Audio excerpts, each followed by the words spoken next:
Sir Andrew Noble, 1st Baronet KCBFRS, September 13, 1831, October 22, 1915, was a Scottish physicist noted for his work on ballistics and gunnery. Early life: born at Greenock, he was educated at Edinburgh Academy and at the Royal Military Academy, Woolwich. He was commissioned in the Royal Artillery in 1849, promoted captain in 1855 and became secretary of the Royal Artillery Institution. He was secretary of the British Government Select Committee on the replacement of smooth-bore cannon with rifled artillery and carried out research on the subject. In 1859 he became Assistant Inspector of Artillery and in 1860 a member of the Ordnance Select Committee and of the Committee on Explosives, remaining on the committee until it was dissolved in 1880. Notable work: in 1860 he joined Armstrong's Armaments Works in Elswick, Newcastle upon Tyne, first as joint manager and, from 1861, as a partner, where he continued research into artillery, in particular inventing ways of measuring breech pressures. In 1862 he invented the electromechanical chronoscope to measure small time intervals between triggers inserted into a gun to determine the acceleration of projectiles as they traveled down the barrel, allowing him to assess the performance of different powders. He worked with Sir Frederick Abel on improving the properties of black powder, making it burn more slowly to produce more gas and a more consistent pressure, with the result that he was able to increase muzzle velocities from 1600 to 2100 feet per second, while the energy developed increased by about 75%. Noble's work also assisted Abel's further development of a new smokeless powder, cordite, in 1889.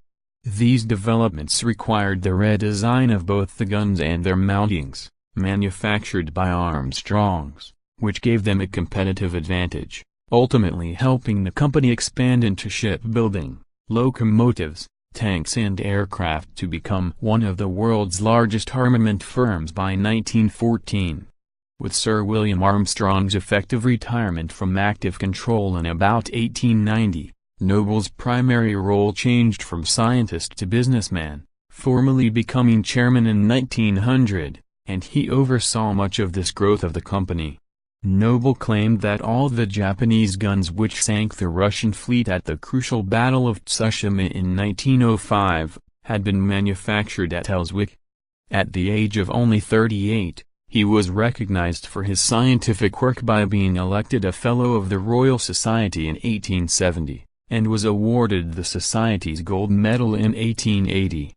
He was made a Companion of the Order of the Bath in 1881 and knighted in the Order in 1893. He served as High Sheriff of Northumberland in 1896. He was made a baronet in 1902. Personal: in 1854. While stationed with his regiment in Quebec, Noble married Marjorie Durham Campbell. They had 4 sons and 2 daughters. Marjorie lived to the age of 101.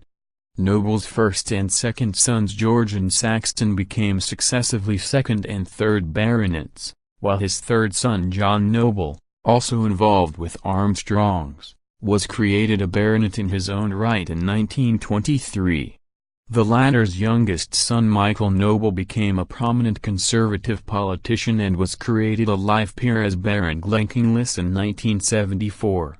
Noble's youngest daughter Ethel married Alfred Cochrane, cricketer and poet who was company secretary at Armstrong's.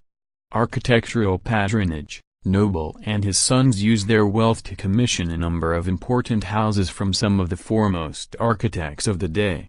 In 1871, he bought Jesmond Dean House, which was originally designed by John Dobson, and commissioned Norman Shaw and later local architect Frank Westrich to double the size of the house, adding a west wing, billiard room, Gothic porch, great hall and a fleet of bedrooms. In 1894 he also built a real tennis court in the grounds of the house, one of only around 50 currently in use worldwide. Jesmond Dean House is now an hotel and restaurant. In 1905, Noble bought the Ardkinglas estate on Loch Fyne in Argyllshire, commissioning Sir Robert Lorimer to build a large new house, Lorimer's masterpiece, and later to restore Dunterave Castle on the other side of the loch. In 1910 his eldest son George commissioned Randall Wells to rebuild Basford Court, Worcestershire in a Tudor Gothic style, the architect's masterpiece and the last great Gothic English country house. In 1911 his second son Saxon commissioned Reginald Blomfield to build Wretham Hall, Norfolk in a William and Mary style. Following the near collapse of Armstrong's in 1927 Wretham was demolished, and Saxon commissioned designs for a topiary garden representing the plan of a huge house for the site from Sir Edwin Lutyens. In 1920 his youngest son Philip again commissioned Sir Robert Lorimer to alter Glendo, Inverness-shire.